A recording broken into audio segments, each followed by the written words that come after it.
Ya, terima kasih teman-teman media. Jadi hari ini KPU Sulsel melakukan pembekalan terhadap 260 orang mahasiswa KKN Unhas. Ini merupakan tindak lanjut dari perjanjian kerjasama antara Unhas dengan KPU Sulsel dalam dalam program kemitraan. Tadi pembekalannya itu dalam bentuk pembekalan mengenai bagaimana mahasiswa ini menjadi mitra dan menjadi agen di 24 kabupaten kota dan satu provinsi. Ya, itu isunya tentang tentang pendidikan pemilih pemula yang saya sampaikan tadi.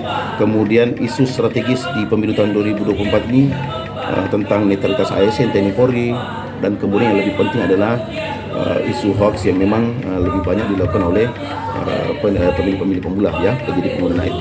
Nah, harapan kita seperti apa? Ya, harapan kita bahwa dengan membangun sebanyak-banyaknya mitra yang merupakan agen dan relawan demokrasi di semua simpul-simpul yang ada di Sulsel, ya, informasi itu lebih cepat tersampaikan. Ya, lebih cepat tersampaikan. Ya, lebih banyak mitra, lebih banyak kita menyampaikan informasi. Selama 45 hari mereka akan menjadi mitra KPU Kabupaten Kota, ya, distribusi informasi yang kita bekali dalam bentuk modul. Jadi mereka akan dibekali dengan modul sebentar, namanya modul pendidikan pemilih pemula. Ya, seperti itu. Ya.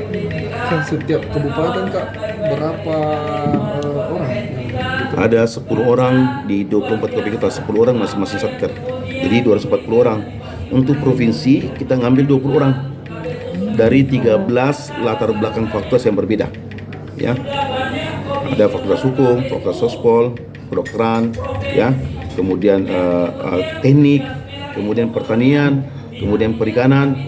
Itu ada 13 fakultas. Ya, dari berlatar belakang fakultas itu harapan kita menempatkan mereka sesuai dengan lokus seperti pertanian di Wajo, kemudian pertanian di beberapa daerah di Luwu, itu mampu memberikan rekonstruksi terhadap aplikasi teori yang selama ini mereka terima dan menjadi implementasi dalam bentuk kerja-kerja nyata di KPU Kota.